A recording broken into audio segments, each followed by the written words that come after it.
Shalom saudara, selamat pagi saudara. Saudara sudah siap dengan hati sukacita hari ini. Karena saudara akan dilawat oleh firman-Nya, Sang Firman itu, dan juga oleh pekerjaan Roh Kudus. Bukan hanya hari ini saja, tetapi engkau akan merasakan pekerjaan Roh hari-hari selanjutnya. Kita akan tetap melanjutkan lagi dari Kidung pasal 4, ayat yang ke-16. Kita baca aja dulu ayatnya. Bangunlah, hai angin utara, dan marilah, hai angin selatan. Bertiuplah dalam kebunku, supaya semerbaklah bau rempah-rempahnya. Semoga kekasihku datang ke kebunnya, dan makan buah-buahnya yang lezat. Sebelum saya uraikan apa yang saya terima dari Tuhan, ini adalah bahasa Tuhan dan pengertian Tuhan. Saya mengajak kita untuk kita berdoa lebih dahulu. Mari kita berdoa. Kami berterima kasih Tuhan karena kami mengalami pekerjaan daripada Roh-Mu Tuhan. Dari firman yang sebelumnya Tuhan,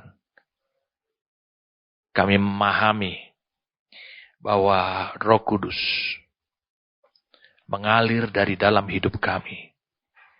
Mengalirkan aliran kehidupan ilahinya Allah. Keluar, memancar keluar. Menyegarkan orang-orang. Dan bahkan memberikan kepuasan kepada Engkau Tuhan. Sebagai kekasih kami. Kami berterima kasih untuk anugerah yang Kau berikan kepada kami. Yaitu kami dibawa masuk kepada pengertian. Dan bahkan dianugerahi hikmat untuk mewujudkan apa yang Kau uraikan Tuhan. Apa yang Kau singkapkan Tuhan. Itu menjadi kehidupan lewat diri kami Tuhan. Kami berterima kasih dan hari ini Tuhan. Bawa kami terus Tuhan. Untuk kami menjadi jawaban dari pengharapan-Mu Tuhan atas hidup kami. Bukan hanya sebagai orang percaya atau umat-Mu, tapi sebagai kekasih-Mu Tuhan. Terima kasih Tuhan. Terima kasih untuk pekerjaan Roh. Terima kasih juga untuk pekerjaan daripada Sang Firman. Kami siap saat ini bagi-Mu. Demi nama Tuhan kami Yesus Kristus. Amin. Kita lihat di sini saudara, ini adalah pernyataan si gadis Sunem. Dia sudah dikunjungi oleh kekasihnya atau pacarnya. Lalu kemudian dia bercerita kepada putri-putri Yerusalem. Lalu saudara lihat di sini, dia bercerita dengan semangat. Dia bercerita dengan menyampaikan bagaimana kobaran cintanya kepada sang kekasihnya itu. Nah, saya ingin supaya saudara bisa melihat untuk melengkapi bahwa di ayat sebelumnya, yaitu di ayat yang ke-12. Di sini digunakan dida pengantinku, kebun tertutup engkau, kebun tertutup dan mata air termeterai. Ini adalah suatu pernyataan dari sang kekasih segembala itu. Ini adalah pernyataan daripada Kristus kepada saudara. Bahwa saudara gerejanya harus, yang diharapkan Tuhan itu menjadi kebun tertutup. Jadi di mana menjadi eksklusif hanya buat Tuhan saja. Tidak dibenarkan dosa, pemikiran-pemikiran dosa yang jahat itu masuk ke dalamnya. Karena di dalamnya itu kebun tertutup itu dan ada mata air termeterai. Mata air itu adalah, kita sudah tahu dari minggu-minggu lalu adalah tentang Roh Kudus. Yang saudara terima ketika engkau percaya kepada Tuhan. Sekarang kita mendengarkan si gadis Sunem ini. Setelah dia mengetahui bahwa dia adalah kebun bagi sang kekasihnya. Wow. Ini adalah suatu pernyataan yang penting buat hidup saudara. Kalau Tuhan mengakui saudara, hidup saudara, adalah gerejanya itu bagaikan kebun tertutup milik daripada Kristus. Tentu saudara harus mengupayakan hidup saudara ini itu menjadi menghasilkan hasil kebun yang berkualitas sesuai dengan si pemilik kebun itu.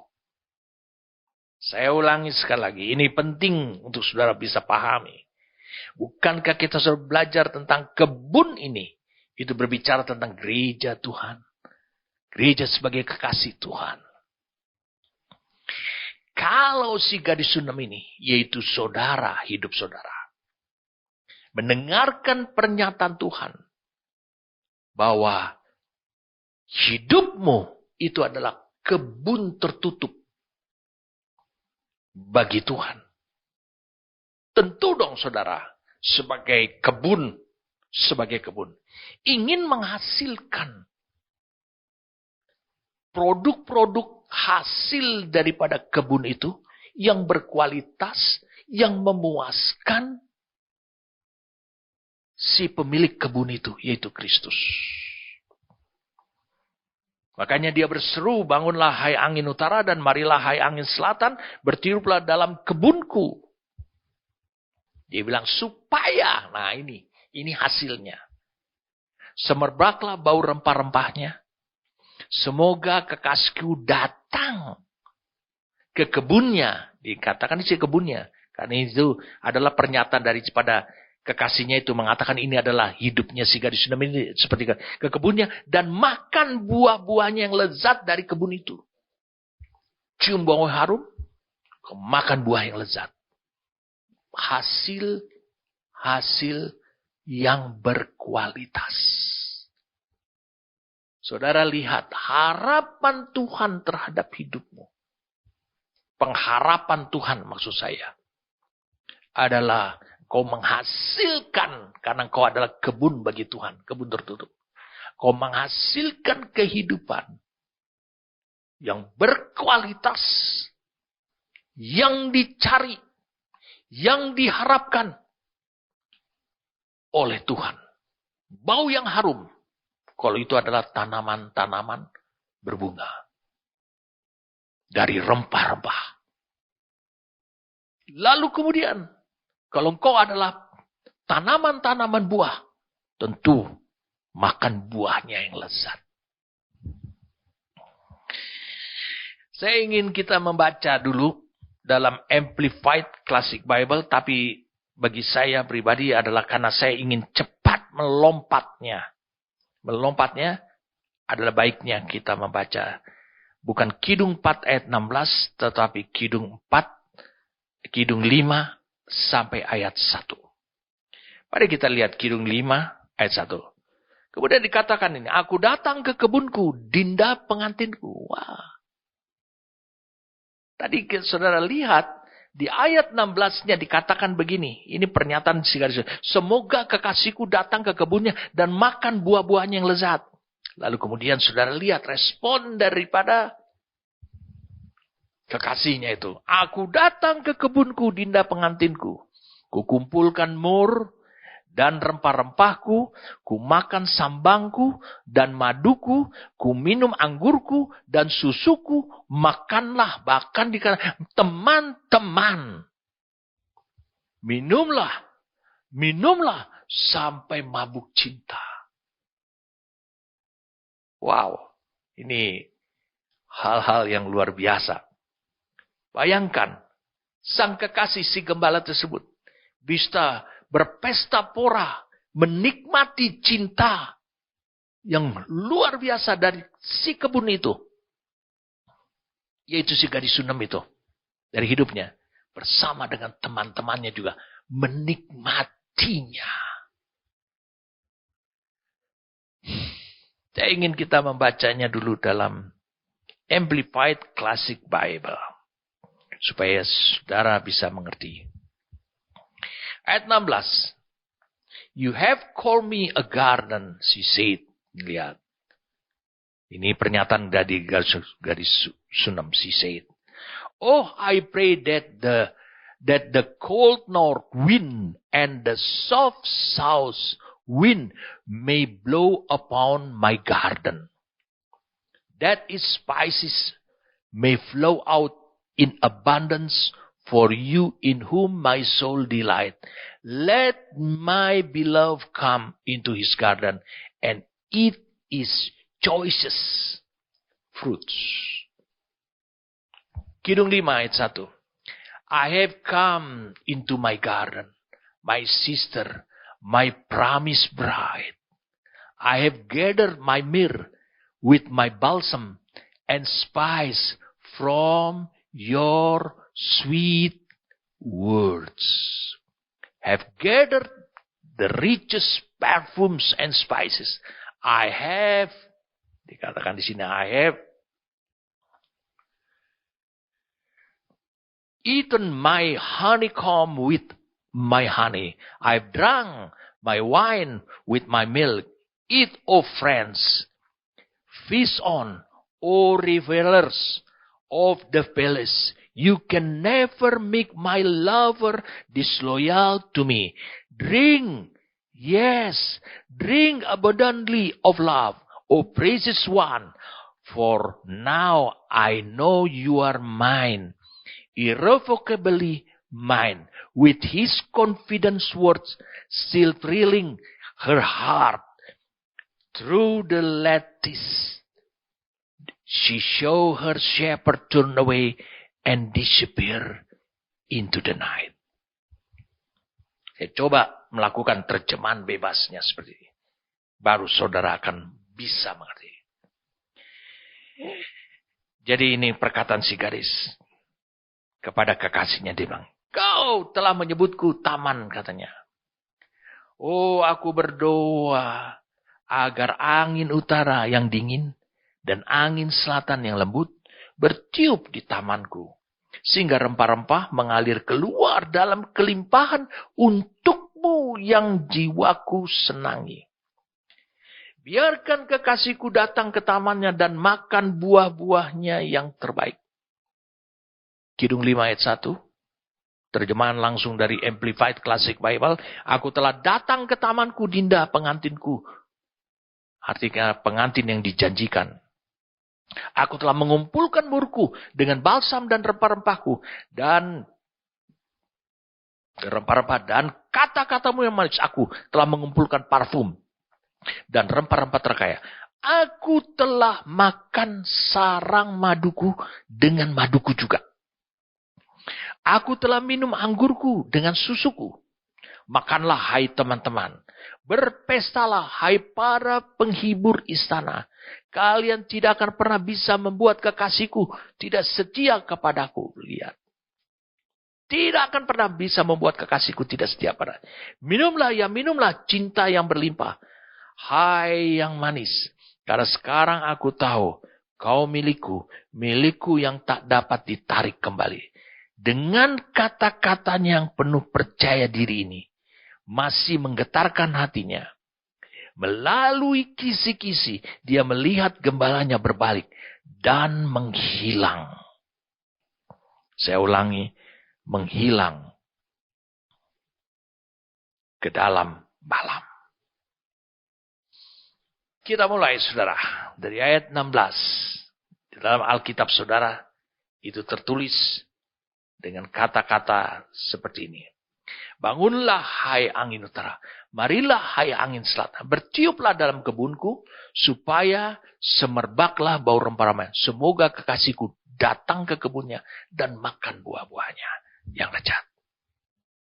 Saya ulangi sekali lagi, di ayat 12, si gembala telah mengatakan, hidupnya si gadis Sunam ini, itu adalah seperti kebun tertutup miliknya. Hanya untuk dirinya saja. Saudara harus membangun sebuah ketetapan hati.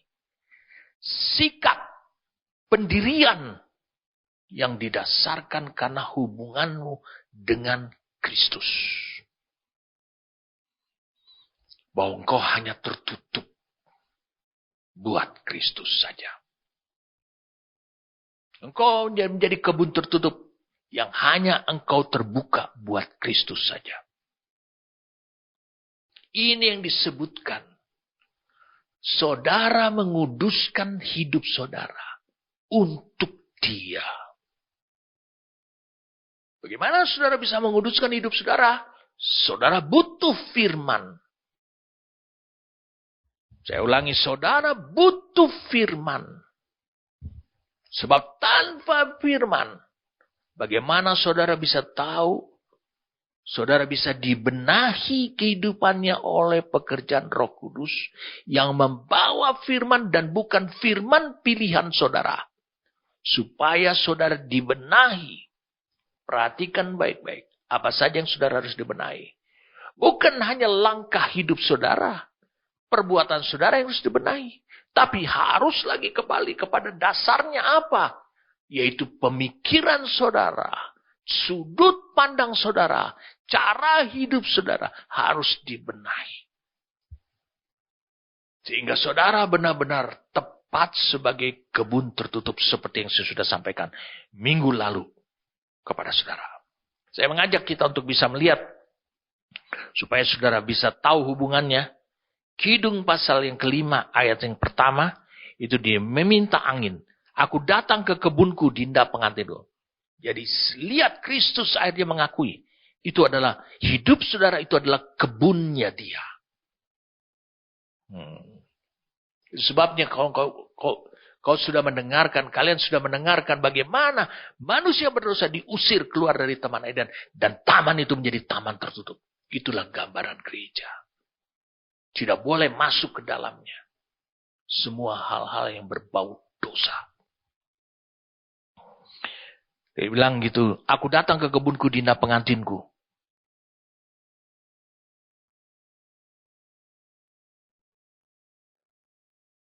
Kalau kau lihat di dalam Kidung 2. Mari kita lihat Kidung 2. Ayat yang ke-16.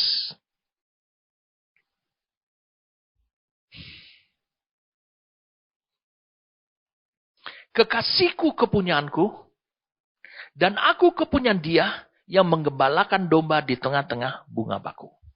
Dia bilang kekasihku kepunyaanku, dan aku kepunyaan Dia yang menggembalakan domba di tengah-tengah bunga baku. Perhatikan.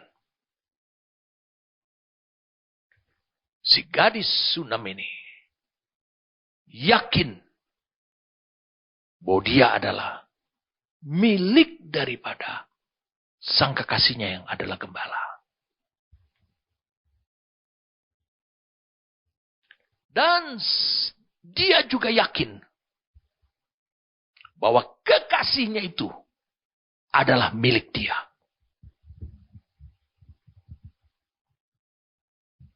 Sehingga kalau dia kehidupannya, pribadinya seperti kebun, maka saudara bisa tahu, sang kekasihnya ini juga bisa mengatakan itu kebun hidupmu itu adalah kebun milikku, milik si gembala. Jadi karena pernyataan atau pengakuan itu, si gadis Sunam berdoa. Berarti dirinya bukan milik dia sendiri. Namun aku hidup, Galatia 2 ayat 20. Tetapi bukan lagi aku sendiri yang hidup. Dan hidupku yang kuhidupi sekarang di dalam daging adalah hidup oleh iman. Dalam anak Allah yang telah mengasihi aku. Kalau kau baca. Di dalam 1 Korintus pasal yang ke-3. Kita lihat sekarang 1 Korintus pasal yang ke-3.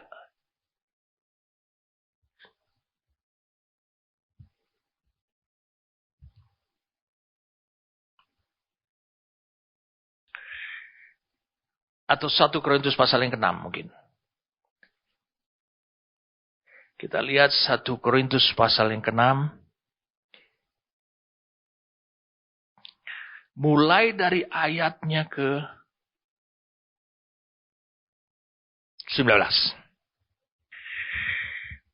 18, saudara.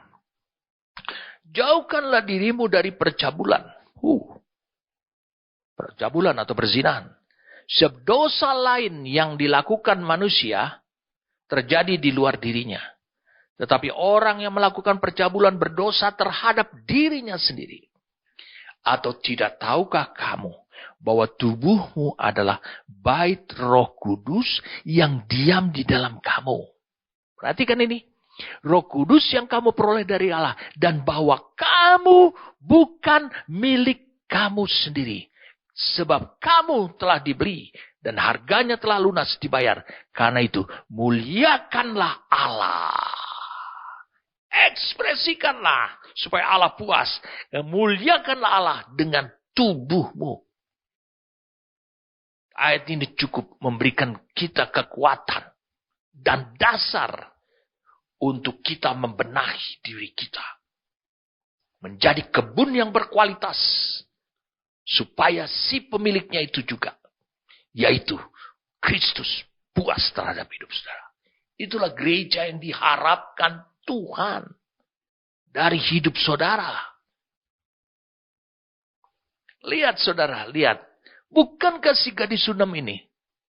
Dia sangat mahir, dia menjadi tukang kebun daripada pohon anggur atau kebun anggur milik saudara-saudaranya laki-laki. Sebenarnya dia sendiri punya kebun. Mari kita lihat. Kita lihat sama-sama di Kidung 1. Ayat yang ke-6. Jangan kamu perhatikan bahwa aku hitam, karena terik matahari membakar aku. Putra-putra ibuku marah-marah kepadaku. Aku dijadikan mereka penjaga kebun-kebun anggur. Kebun anggurku sendiri tak kujaga. Wah, dia ini profesinya adalah tukang kebun. Seorang gadis. Memelihara kebun. Wow, ini klop ini saudara. Dia memiliki kekasih adalah sang gembala. Nah, apa artinya kedua angin ini? Makanya dia berdoa karena dia adalah kebun. Dan kebun milik daripada sang kekasihnya. Maka dia berdoa. Bangunlah, dia bilang. Bangkitlah angin utara. Angin selatan. Bertiup dalam kebunku ini. Apa gunanya kedua angin ini? Saudara harus benar-benar memahami. Kedua angin ini. Perhatikan ini yang saya mau sampaikan. Terlihat jelas dalam Kidung 4 ayat 16. Saudara lihat pada tayangan. Kedua angin ini akan membuat tanaman buah-buahan itu menghasilkan serta tanaman rempah-rempah. Serta tanaman bunga-bungaan. Menghasilkan produk yang berkualitas bagus.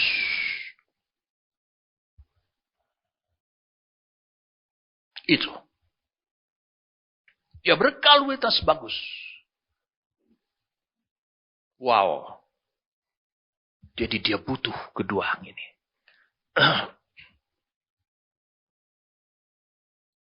Kita perlu pelajari. Ini kasusnya terjadi. Kidung Agung ini dibuat oleh mereka yang tinggal di Timur Tengah. Israel pada masa itu. Kita ketahui bahwa angin utara, karena di situ lebih lembab, karena ada salju di atas gunung Libanon, di atas gunung Hermon, itu pasti membawa hujan. Saya mengajak kita untuk bisa melihat Amsal. Mari kita lihat untuk membuktikan saja. Kita cepat saja. Amsal 25 ayat yang ke-23. Angin utara membawa hujan. Bicara secara rahasia, muka marah. Jadi angin utara membawa hujan. Ini tulisan Salomo sendiri. Kemudian dalam Yehezkiel. Mari kita lihat sekarang dalam Yehezkiel. Yehezkiel pasal yang pertama. Ayat yang ke-4. Lalu aku melihat sungguh. Angin badai bertiup dari utara. dan membawa segumpal awan yang besar dengan api yang berkilat-kilat, dan awan itu dikelilingi oleh sinar. Di tengah-tengah api itu kelihatan seperti suasa mengkilat. Jadi angin utara itu bertiup dari utara, membawa awan yang besar yang siap untuk menurunkan hujan. Sekarang kita belajar tentang angin selatan. Kita baca sekarang dari kitab Ayub. Mari kita baca kitab Ayub 37. Kitab Ayub 37 ayat yang ke-17. Hai engkau yang pakaiannya menjadi panas, jika bumi terdiam karena panasnya angin selatan. Angin selatan itu menghasilkan panas. Angin utara menghasilkan hujan. Lihat. Saudara sudah bisa nangkap. Mari kita lihat sekarang Lukas pasal 12. Lukas pasal 12. Ayat yang ke-55. Lihat. Yesus berkata seperti ini. Tentang tanda-tanda iklim. Dan apabila kamu melihat angin selatan bertiup, kamu berkata, hari akan panas, terik, dan hal itu memang terjadi. Jadi saudara sudah dapatkan mengapa si gadis Sunam ini berseru. Karena dia adalah kebun milik kekasihnya. Karena dia adalah kebun tertutup. Dan dia juga adalah kebun milik kekasihnya. Makanya dia berdoa, kalau begitu aku memerlukan angin utara, aku memerlukan angin selatan untuk menghasilkan buah-buah, untuk menghasilkan rempah-rempah, untuk menghasilkan bunga-bunga yang berkualitas, yang disukai oleh kekasihnya itu. Jadi saudara lihat bahwa kedua angin ini berguna untuk taman. Yang satu untuk menyebarkan awan dan kelembapan dari utara dan membuat udara jernih dan sehat. Dan memelihara keagungan tanaman dan yang lainnya. Karena lembab dan menghangatkan berguna untuk membawa, jadi angin selatan, membawa tanaman berbunga dan hingga matang buah. Jadi apa yang dilambangkan oleh kedua angin utara dan selatan ini? Kedua angin ini sebagai perlambang pekerjaan roh Tuhan pada diri saudara sebagai gerejanya. Bagaimana roh bisa bekerja dalam hidup saudara? Hal ini terjadi adalah oleh karena dia mengajar saudara, memberikan firman kepada saudara. Bagaimana saudara bisa mengaplikasikannya? Dia mengajar saudara supaya saudara bisa mengaplikasikan firman itu. Sehingga segala sesuatunya itu berpusat pengajaran itu kepada doktrin Kristus. Saya ulangi, doktrin Kristus. Sehingga buah-buah roh yang kau hasilkan itu yang mau dinikmati oleh Kristus. Mari kita lihat sekarang tentang buah-buah roh di Galatia. Ini betul-betul saudara mudah memahaminya. Ya, sangat mudah untuk memahaminya. Kita baca mulai dari ayat ke-16. Maksudku ialah hiduplah oleh roh, maka kamu tidak akan menuruti keinginan lagi. Sebab biarkan, hiduplah oleh roh, di dalam roh, maka kamu tidak akan menuruti keinginan daging. Ikutin dia. Bukan berarti saudara tidak lagi memiliki kehendak bebas. Tidak, dia tawarkan. Sebab keinginan daging berlawanan dengan keinginan roh. Dan keinginan roh berlawanan dengan keinginan daging. Jadi dua arah yang berbeda. Keinginan dari diri saudara berbeda kadang-kadang dari keinginan.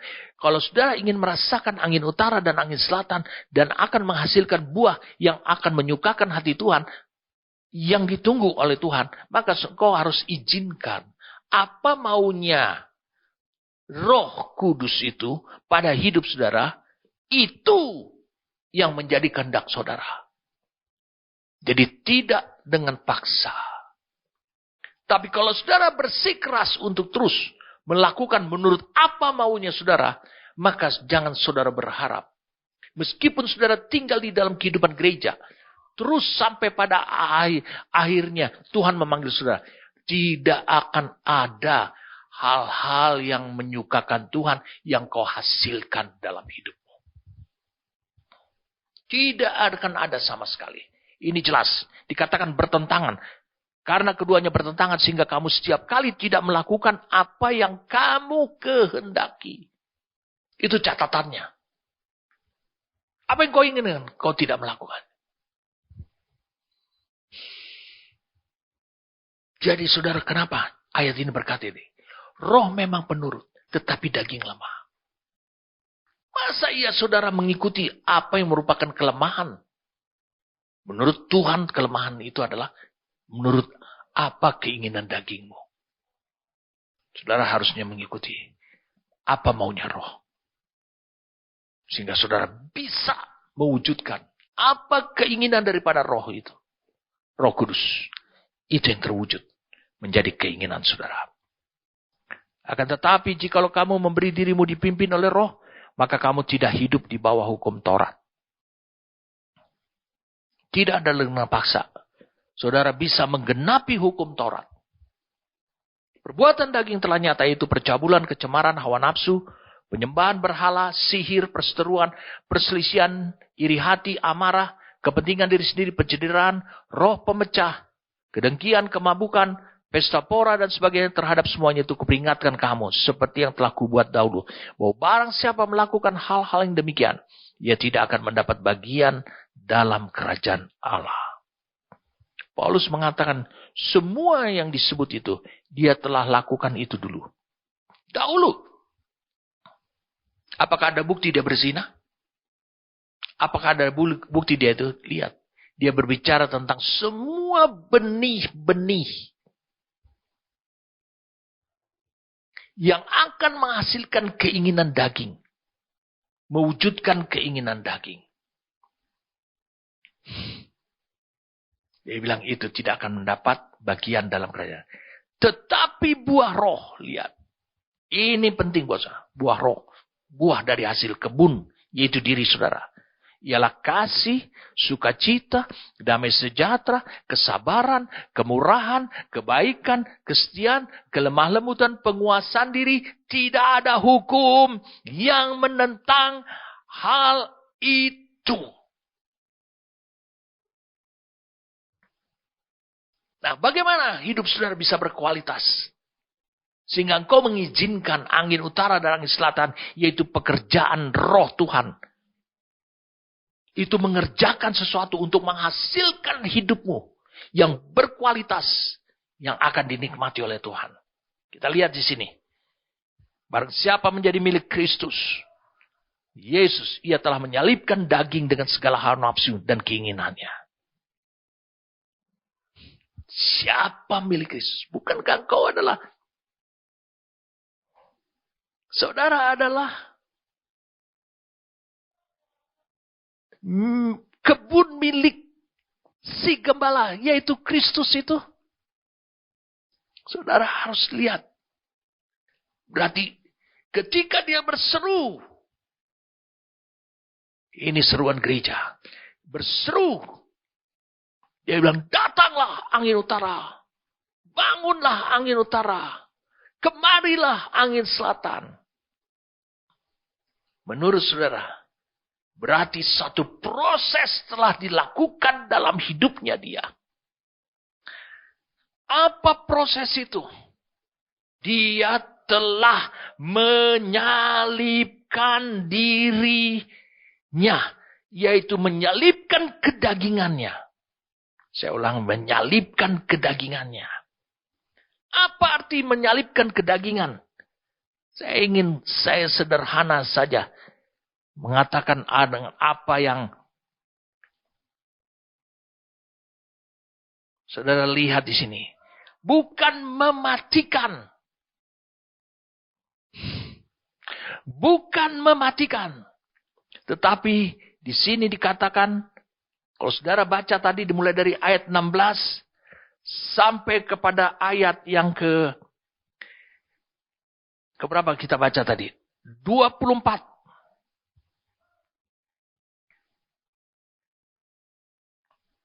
Saudara bisa memahami orang yang menyalibkan kedagingannya. Artinya ada dua hal. Dia membawa keinginan dagingnya, kekuatan dagingnya menuju kepada akhirnya, yaitu kematian. Yang kedua, dia membawa kekuatan dagingnya menjadi lemah dan tidak berdaya. Wah, saudara makin jelas nih bahwa pekerjaan Roh Tuhan dengan membawa firman-Nya untuk meningkatkan kehidupan saudara yang berkualitas, menghasilkan buah roh. Wow, ini dahsyat sekali nih saudara. Yaitu saudara, salah satu pekerjaan roh dalam hidup saudara sebagai gerejanya, yaitu saudara mampu menyalibkan kedagingan saudara.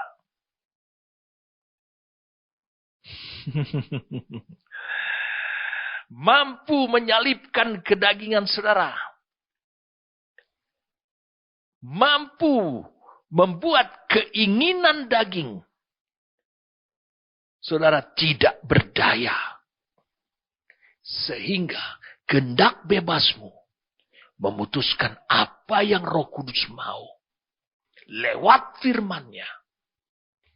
Itu terjadi pada hidup saudara. Wah, bagus sekali saudara. Apa yang saudara lihat di sini. Jadi pada ayat 24 ini, saudara sudah menyadari bahwa mampu menyalibkan keinginan daging. Tadi saya sudah sampaikan, membuat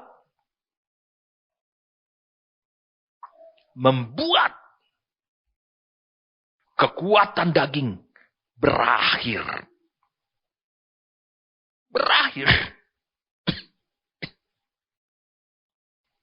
Pada hidup saudara. Lalu saudara yang kedua adalah membuat dia tidak berdaya. Buat tidak berdaya. Atau tidak lagi memiliki kekuatan. Atau tidak memiliki kekuatan. Kekuatan untuk mengoperasikan langkah hidupmu. Kekuatan untuk mengoperasikan pikiranmu. Pemikiran-pemikiranmu. Tidak lagi memiliki kekuatan. Karena Roh Kudus akan bekerja dalam hidup saudara. Jadi saudara lihat. Bahwa angin utara dan angin selatan ini mampu. Jadi saya katakan dia mampu untuk membuat hidup saudara. Pada akhirnya. Saya ulangi, pada akhirnya.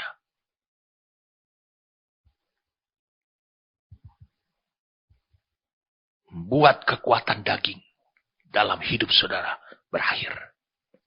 Dan yang kedua adalah membuat kehidupan daging tidak berdaya. Membuat kekuatan daging atau keinginan kekuatan daging tidak berdaya atau tidak memiliki kekuatan lagi. Jadi kalau kita baca dari ayat ini, saudara bisa lihat, kita belum berbicara tentang hasilnya di pasal 5 ayat yang pertama. Tapi kita lihat dari Galatia ini, tidak ada hukum yang menentang dari buah yang dihasilkan oleh pekerjaan daripada roh itu. Kalau tidak ada hukum yang menentang, itulah yang dicari Tuhan. Karena itu adalah hasil kehidupan yang tidak bertentangan dengan hukum Tuhan.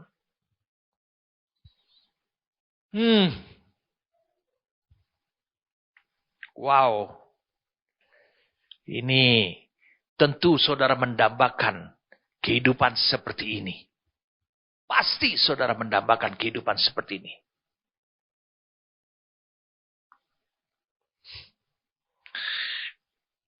Yang kedua, jadi yang pertama tadi mampu menyalipkan keinginan, mampu menghasilkan kehidupan.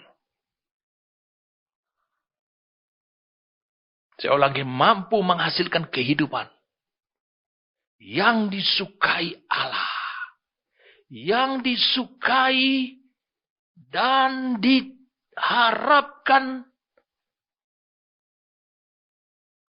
Allah. Saya katakan diharapkan Allah. Itu lewat hidup saudara. Yang kita kenal dengan buah-buah roh. Itu yang dikatakan di dalam. Mulai dari ayatnya yang ke-22. Sampai ayatnya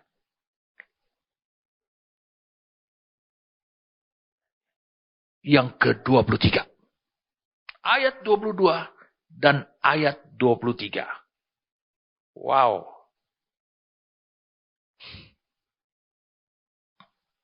Saudara benar-benar sekarang bisa mendapatkan apa yang Tuhan inginkan.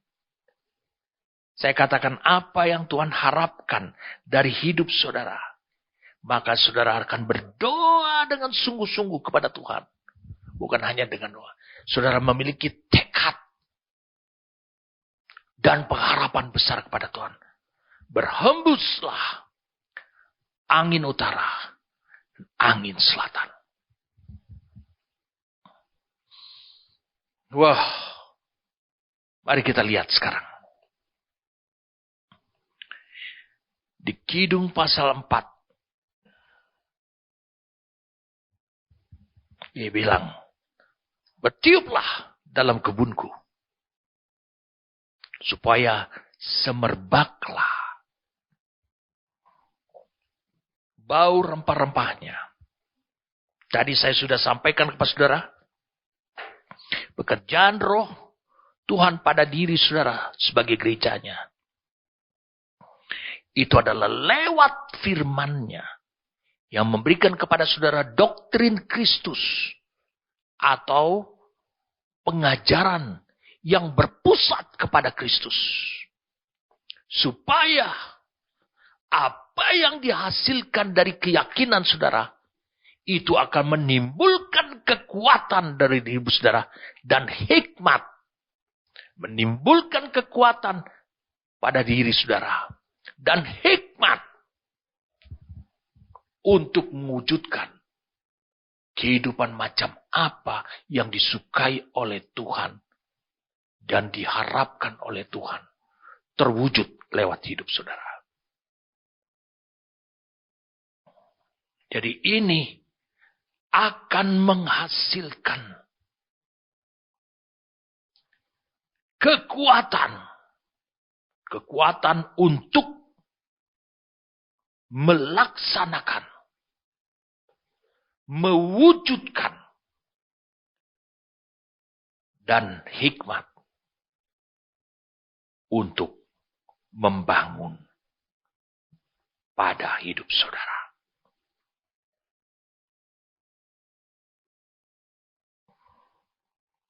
Wow, Saudara, ini hal yang penting untuk saudara bisa pahami, saudara.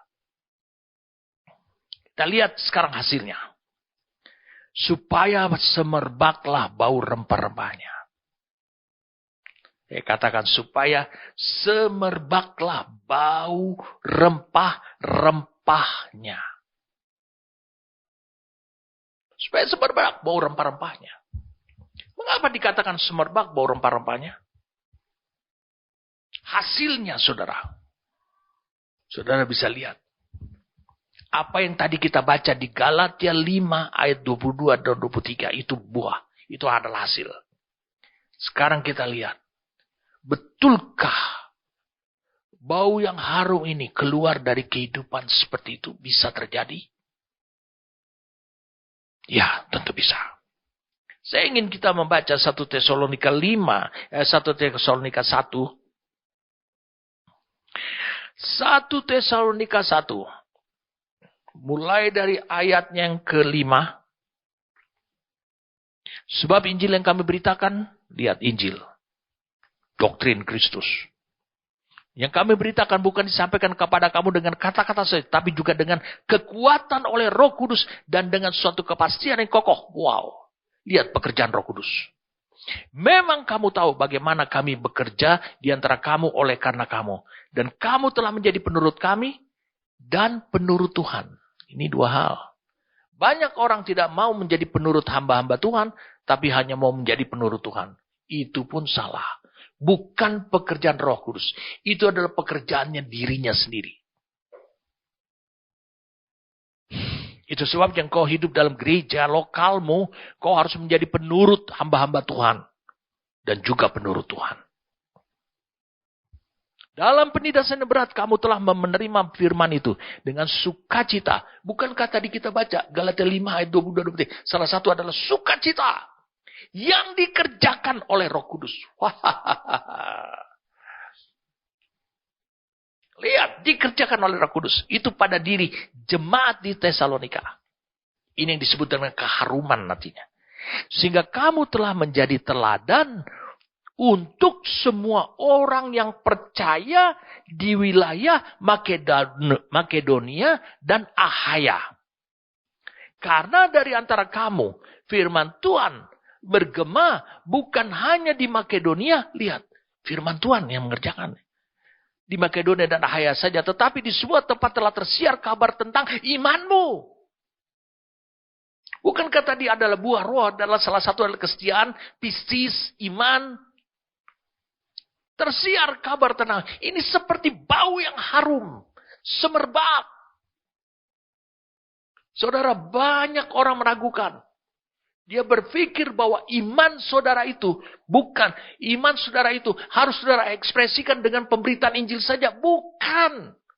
Saudara harus percaya bahwa iman saudara itu seperti bau-bauan yang harum parfum.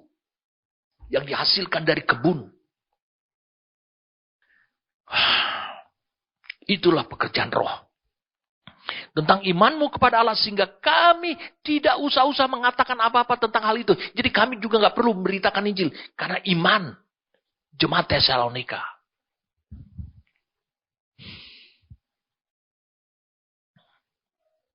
Ayat 9. Sebab mereka sendiri bercerita tentang kami. Bagaimana kamu sambut dan bagaimana kamu berbalik dari berhala-berhala kepada Allah untuk melayani Allah yang hidup dan yang benar. Lihat, orang menghirup baunya. Bukan hanya terdampak dari keharuman, mereka berbalik kehidupannya.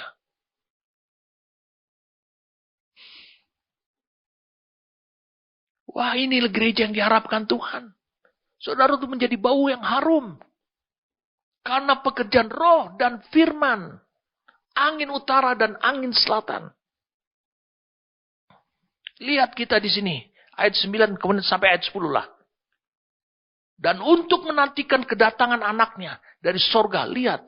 Menantikan kedatangan anaknya dari sorga. Berarti apa? Mereka punya iman. Dan mereka punya pengharapan. Yang telah dibangkitkannya dari antara orang mati. Yaitu Yesus yang menyelamatkan kita dari murka yang akan datang. Wah, ini yang disebut dengan keharuman Injil. Saya katakan disebut dengan keharuman Injil. Injil tersebar kemana-mana lewat teladan. Injil tersebar kemana-mana lewat iman. Iman itu adalah buah roh. Satu lagi saudara lihat. Bukan hanya keteladanan saja. Saudara akan lihat di sini. Mari kita lihat. Filipi pasal yang keempat. Filipi pasal yang keempat.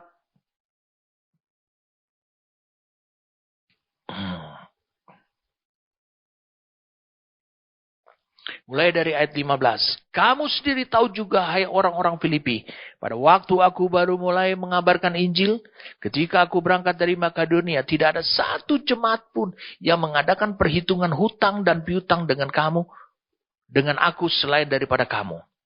Karena di Tesalonika pun kamu telah 1-2 kali mengirimkan bantuan kepadaku. Lihat, jemaat Filipi itu kasih persembahan kepada Rasul Paulus dan teman-temannya.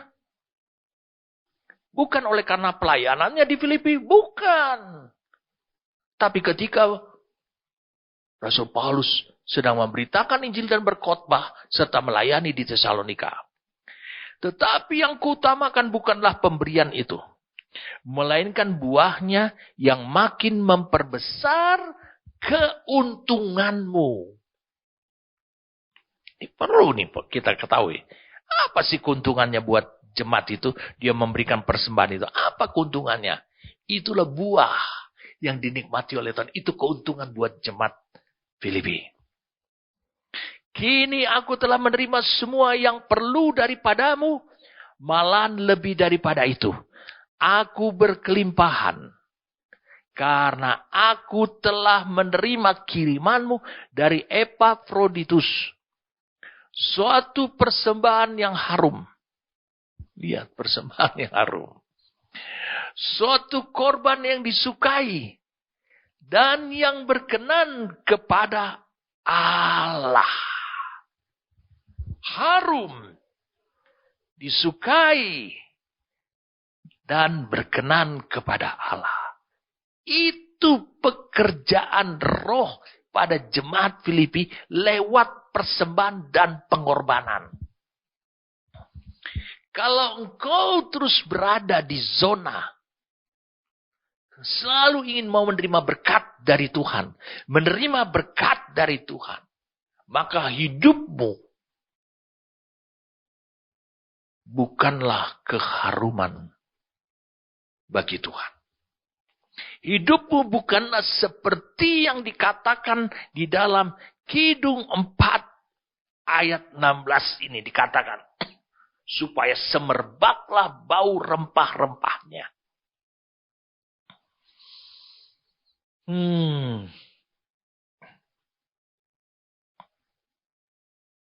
Lihat. Kemudian dikatakan semoga. Dia bilang semerbaklah bau rempah.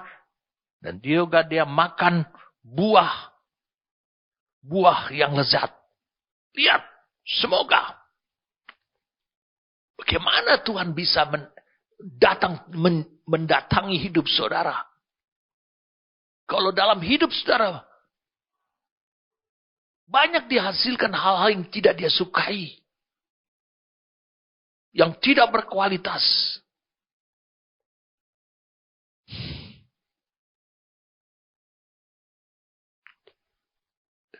Bukankah kerinduan Siga di sini berkata?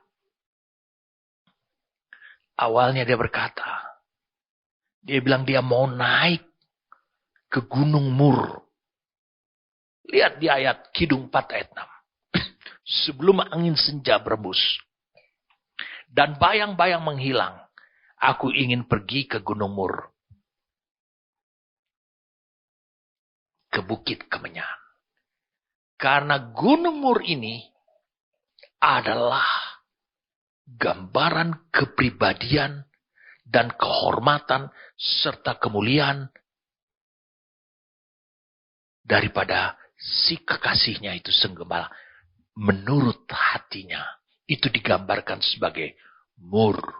Mur itu dipersembahkan untuk raja. Berarti dia yang merajai. Merajai hatinya. Makanya dia katakan, aku mau pergi ke Gunung Mur. Arti kata, aku mau pergi ke sana.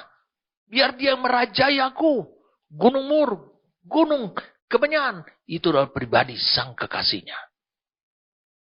Tidakkah engkau sadari bahwa mur dan kemenyan adalah rempah-rempah yang menjadi bahan utama dan paling dominan di tempat maha kudusnya Allah. Sebagai ukupan dan juga sebagai minyak urapan. Dipakai sebagai minyak urapan untuk mengurapi bait suci, peralatannya, dan para imam. Jadi ini merupakan gambaran buat kita. Tadi kita udah belajar dua hal. Keharuman Injil lewat hidup saudara melalui iman. Yang kedua adalah persembahan dan pengorbanan saudara. Untuk menggenapkan amanat agung Tuhan lewat Paulus. Saudara lihat di sini. Ini merupakan suatu gambaran tentang doa penyembahan kudus. Kehidupan, kekudusan hidup saudara. Lalu passion untuk naik ke Gunung Mur. Dan bukit pengorbanan bagi Tuhan. Saudara selalu punya kerinduan untuk itu. Berarti kita sampai. Kita perlu pekerjaan roh. Melalui firman. Maka dikatakan, bangunlah angin utara dan marilah hai angin selatan. Bertiuplah segera. Supaya hidupku berkualitas. Makanya jangan engkau mengandalkan pemikiranmu. Kemampuan kau berpikir. Kau sudah kutak-katik terhadap hal-hal seperti ini. Dan kau merasa engkau mampu. Itu semua adalah keinginan daging. Itu semua merupakan kekuatan daripada dagingmu. Saya ingin supaya saudara lihat. Nanti besok kita akan lihat bagaimana respon dari pengharapan. Lihat, semoga kekasihku, ini pengharapan daripada si gadis Sunem. Datang ke kebunnya dan makan buah-buahan yang lezat. Saudara lihat, dia memiliki passion yang kuat. Dia memiliki kekuatan untuk berseru, Tuhan datang segera. Tuhan nikmati segera. Makan, hirup parfum ini. Kenapa? Karena pekerjaan Roh Kudus. Karena apa? Bukan karena hanya pekerjaan Roh Kudus. Lebih daripada itu. Firman. Hasilkan dalam hidupku. Buah roh. Tidak ada satupun kata Alkitab yang bisa menentang. Tidak ada satupun hukum Allah yang menentang saudara menghasilkan buah roh. Itu yang dirindukan Tuhan. Makanya dikatakan oleh Alkitab keinginan roh dan keinginan daging itu bertentangan. Berarti apa yang dihasilkan dari keinginan daging saudara? Apa yang dihasilkan dari kekuatan daging saudara? Menurut saudara itu Tuhan sukai? Dikatakan bertentangan. Bukan itu yang disukai Tuhan.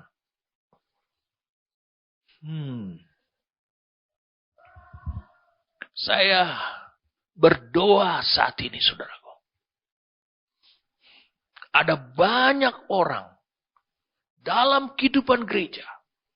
Di dalam gereja. Dia sudah mendengar banyak taburan firman Tuhan. Bahkan Roh Kudus mensuarakannya itu. Sehingga dia bukan hanya satu suara saja yang dia dengar, yaitu suara dirinya, suara pemikirannya, tapi suara Roh Kudus juga. Itu lewat firman Rema yang bersuara itu.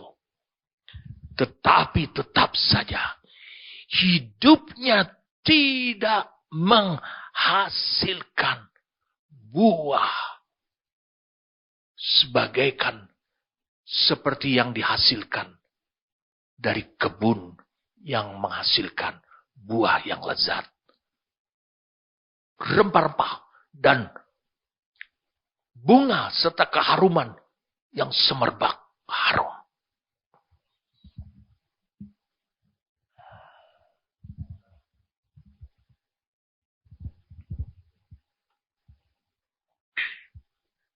Perhatikan ini, saudara. Jangan katakan, aku belum mampu. Saya ulangi, jangan katakan, aku belum mampu untuk melakukan seperti ini. Ingat, Roh Kudus ada pada hidup saudara. Saya ingin kita membaca kembali lagi di dalam 1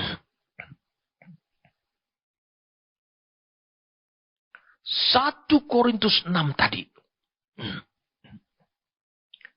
Mulai dari ayat 18. Dia bilang, jauhkanlah dirimu dari percabulan. Jauhkan. Mengapa firman Tuhan mengatakan jauhkan? Lari. Siapa yang mengambil keputusan? Dirimu. Berarti dalam dirimu engkau mampu. Engkau penguasa kehendakmu. Jangan kau katakan bahwa penguasa kehendakmu adalah kedaginganmu. Bukan. Engkau penguasa. Bukan Tuhan. Bukan iblis. Bukan dunia. Bukan sistem kepercayaan yang lain. Tapi engkau. Maka Alkitab berkata, jauhkan dirimu. Dengan kata lain, engkau mengambil keputusan yang pertama adalah, saya tidak mau menuruti pengertian saya sendiri. Saya tidak mau mengikuti pengertian saya sendiri. Itu maksudnya. Bukan berarti saudara jauhkan dirimu dari percabulan. Wah, saya nggak mau lewatin rumah ini. Teman saya yang suka hal-hal yang vulgar atau apa, saya nggak mau benar. Ya itu memang bagus. Tapi sebagaimana? Ingat, kalau sudah ada keinginanmu dalam dirimu, mari kita baca sama-sama, saudara. Kita lihat sama-sama dalam Yakobus. Lihat dalam Yakobus. Kita baca dalam Yakobus. Mari kita lihat. Itu pasal 1 atau pasal 2. Kita lihat saja dalam Yakobus. Yakobus 1.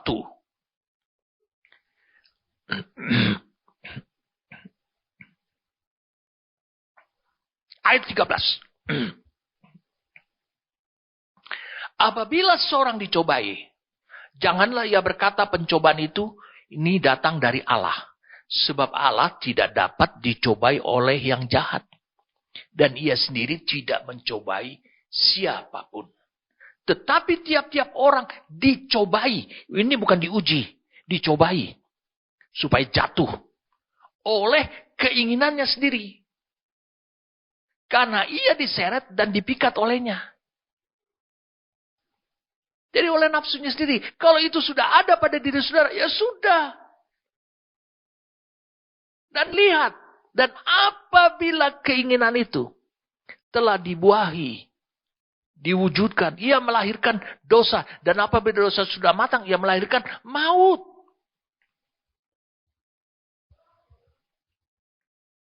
Jadi saudara lihat. Jangan ada nafsu. Nafsu itu mencoba untuk menggelitik kehendak saudara. Makanya jangan berjalan menurut pengertian saudara sendiri. Saudara enggak, saya pengen. Saya pengen sekolah di sini. Saya pengen mendapatkan teman hidup yang seperti ini. Hati-hati saudara. Saya ingin bekerja seperti ini. Saya ingin menentukan arah kehidupan saya seperti ini. Seperti ini, seperti ini. Wow.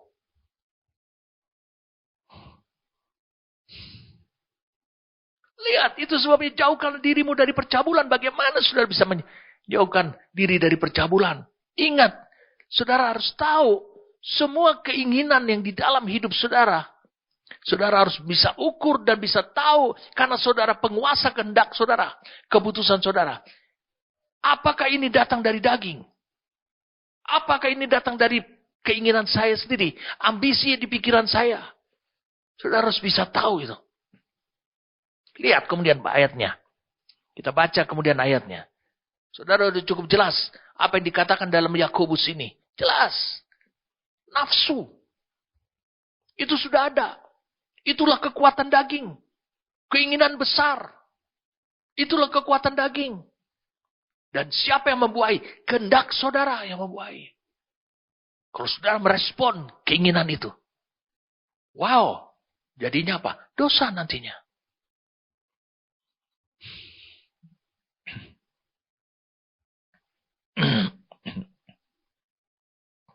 Kita baca kembali lagi 1 Korintus 6 ini. Ini menarik saudara. Jauhkanlah dirimu dari pencabulan. Sebab dosa lain yang dilakukan manusia terjadi di luar dirinya. Tapi orang yang melakukan pencabulan berdosa terhadap dirinya sendiri. Atau tidak tahukah kamu? Jadi pertama jauhkan. Saudara ngambil keputusan. Tahu apa keinginan roh, apa keinginan daging. Atau tidak tahukah kamu bahwa tubuhmu, dia bilang, adalah bait Roh Kudus. Tempat tinggal Roh Kudus. Yang diam di dalam kamu. Roh Kudus yang kamu peroleh dari Allah di dalam hidup saudara.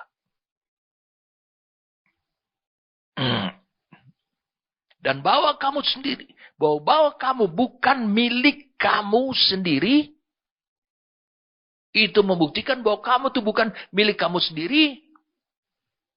Berarti engkau tidak bisa berjalan menurut apa keinginanmu. Disinilah nyata pekerjaan roh itu. Berarti dia membenahi lebih dahulu sistem pemikiranmu. Cara engkau berpikir.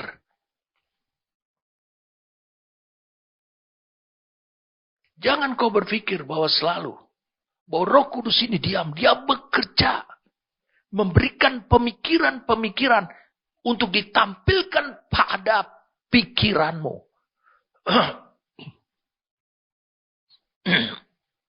Makanya Paulus menulis seperti ini.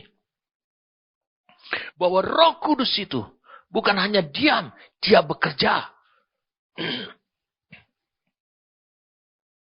Dia diperoleh dari Allah. Supaya apa? Supaya saudara, perhatikan ini. Supaya saudara yang menginginkan pekerjaan Roh Kudus itu. Seperti si gadis Sunem itu. Yang berseru, datanglah angin utara. Marilah angin selatan. Arti kata bekerjalah Roh Kudus. Kalau engkau sampai pada titik itu. Saya ulangi titik itu. Di mana kehendakmu mengatakan engkau saja yang bekerja. Roh Kudus. Jadikan hidupku ini menghasilkan buah, parfum, bunga, rempah-rempah berkualitas seperti yang Allah sukai. Ingat, kamu bukan milik kamu sendiri.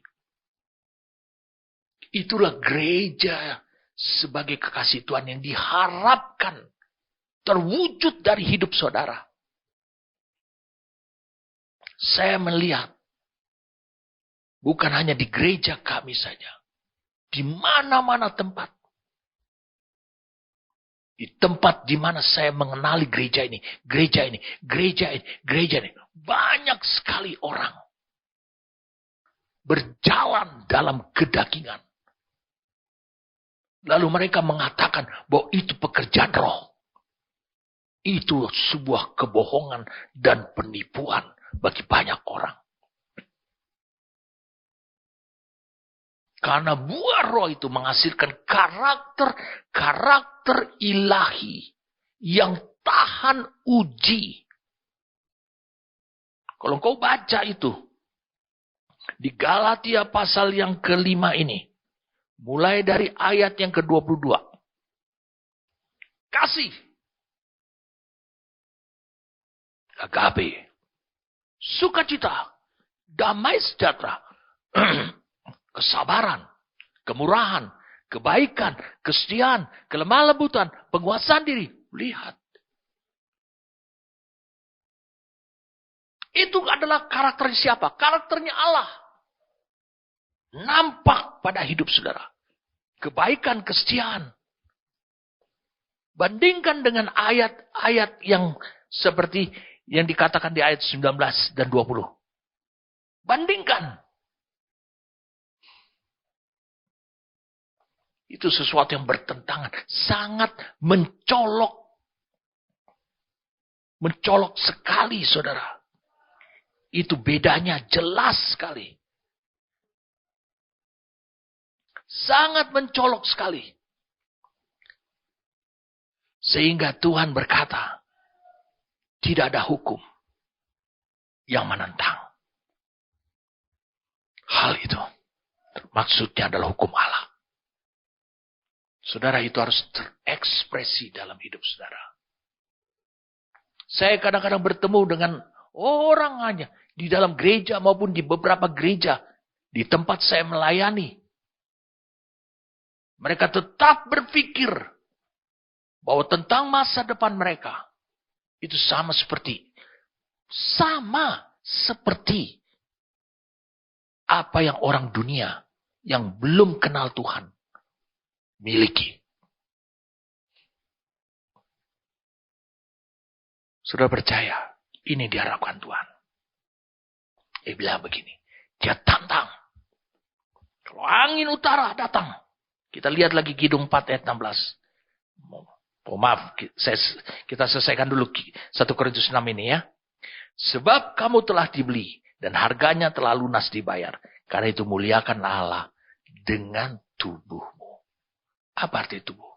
Terekspresi buah roh tadi lewat tubuh saudara. Itu yang Allah mau nikmati. Sekarang kita kembali lagi. Kidung 4 ayat 16, setelah itu kita akan berdoa. Minggu depan kita lanjut respon daripada sang kekasih. Apa yang dibayangkan oleh si gadis Sunam ini. Dikatakan di sini ayat terakhirnya, semoga kekasihku datang ke kebunnya dan makan buah-buahnya yang lezat. Ya, dia perlu pekerjaan Roh Kudus dan dia tantang. Tuhan, semoga engkau datang, makan, nikmati hidupku ini. Beranikah saudara untuk mengatakan itu saat ini? Tuhan, nikmati dari hidupku ini. Mari Tuhan, aku tidak mau berdoa, minta ini, minta itu, minta ini. Minta diurapin, minta ini. Tetapi aku mau menantang kau Tuhan. Datang segera, nikmati hari ini juga. Bukan besok. Nikmati hari ini. Besok, lusa, dan seterusnya nikmati hidupku. Itu orang yang hidup dalam pekerjaan roh Tuhan. Dan firman-Nya akan berani berseru kepada Tuhan. Tuhan, tidak besok. Jangan nanti sampai engkau selesai membentuk aku hari ini. Itulah gereja yang diharapkan Tuhan. Ada pada hidup saudara. Seperti si gadis Sunam ini. Amin.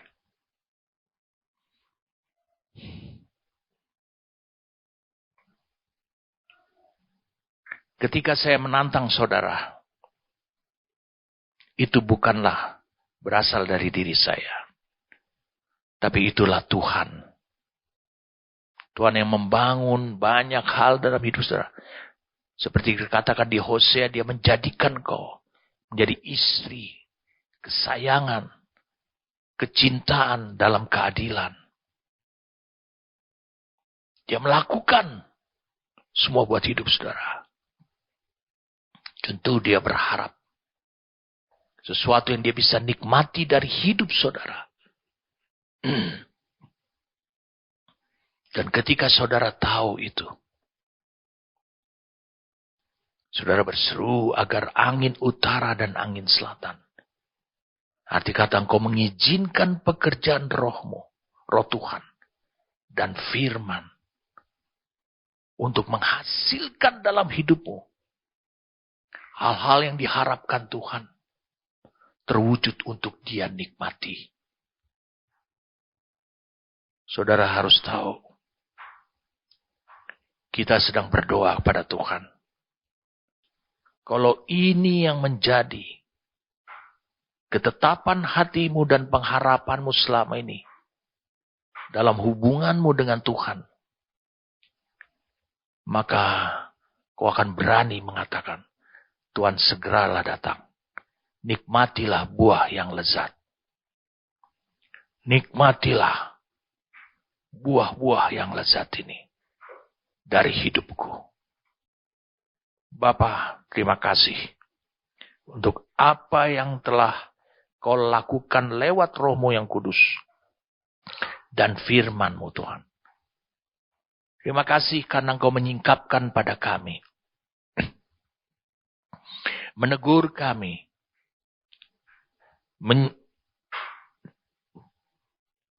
mencurahkan Tuhan, apa pengharapan-Mu kepada kami. Apa yang kau harapkan kepada kami. Terima kasih, terima kasih. Apa berdoa pada saat ini untuk orang-orang yang terus bergumul dengan keinginannya sendiri, ambisinya, cita-citanya, kemauannya sendiri, sudut pandangnya sendiri, dan bahkan kepada pemikirannya sendiri. Bergumul selamanya. Tunjukkanlah Tuhan. Buktikanlah Tuhan. Bahwa Engkau ingin Tuhan membangun hidupnya. Menjadikan mereka itu milik Engkau seutuhnya. Seperti Engkau memiliki kebun itu. Sehingga lewat pekerjaan roh dan firman